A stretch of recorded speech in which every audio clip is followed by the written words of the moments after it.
donc moi c'est Lucas, je suis technicien contrôle non destructif. J'ai un bac scientifique et ensuite j'ai fait un DUT mesure physique pendant 2 ans et je suis rentré du coup après dans la vie active. Donc, technicien contrôle non destructif, c'est contrôler tout simplement les pièces sans les détruire. Donc, ça peut être un contrôle visuel, un contrôle reçuage, un contrôle radio, et afin de s'assurer qu'elles soient conformes par rapport à des normes, des réglementations ou des codes de construction. Il y a une partie dans le contrôle non destructif, il y a une partie on va dire administratif, où on tape le rapport, où on prépare ce qu'il y a à faire. Et une partie, on va dire, plus atelier, plus chantier, où là, du coup, on va être au contact de la pièce. Pour faire le reçuage, je vais appliquer ce qu'on appelle un pénétrant, qui va aller dans toutes les aspérités de la pièce. Après rinçage et séchage du pénétrant, on applique ce qu'on appelle le révélateur, qui permet du coup d'absorber par capillarité le pénétrant.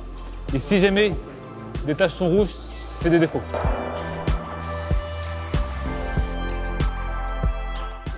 Sachant que le reçuage permet de détecter les défauts débouchants. Si c'est interne, là, il faudra faire une radio.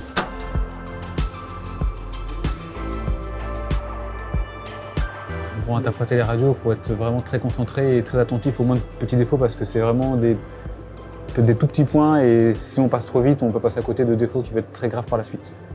Donc là, on est au bureau du service contrôle, où là on tape les rapports, où on fait la traçabilité qu'on assure à travers du coup, les rapports, etc., etc. Typiquement, c'est un PV de contrôle de reçuage qui va être archivé au dossier, qui va être fourni au client pour la traçabilité de sa cuve.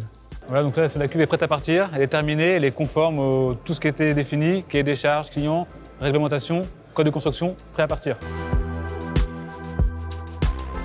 Pour faire ce métier-là, les compétences techniques, on les apprend en formation. Du coup, là, on apprend à connaître les réglementations, les normes. Après, il faut être curieux aussi, parce que c'est mieux savoir comment la pièce est fabriquée, par exemple, pour savoir comment la contrôler, savoir où peut y avoir potentiellement des défauts.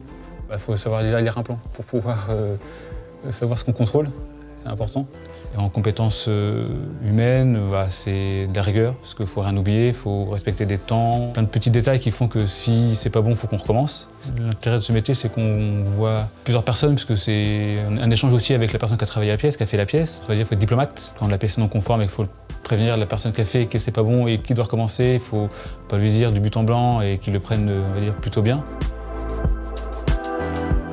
L'évolution qui est possible, c'est ou d'encadrer une équipe de contrôleurs non destructifs, du coup dans ce cas d'être chef de service. Après ça peut être aussi changer, aller vers la production, en étant chef d'atelier par exemple, ou plus dans le suivi de gestion de contrat. C'est du concret en fin de compte. Donc des chocolats qu'on peut aussi acheter, du coup c'est la cuve qui est faite par Goavec et qu'on a contrôlée et fabriquée chez nous. Donc c'est gratifiant.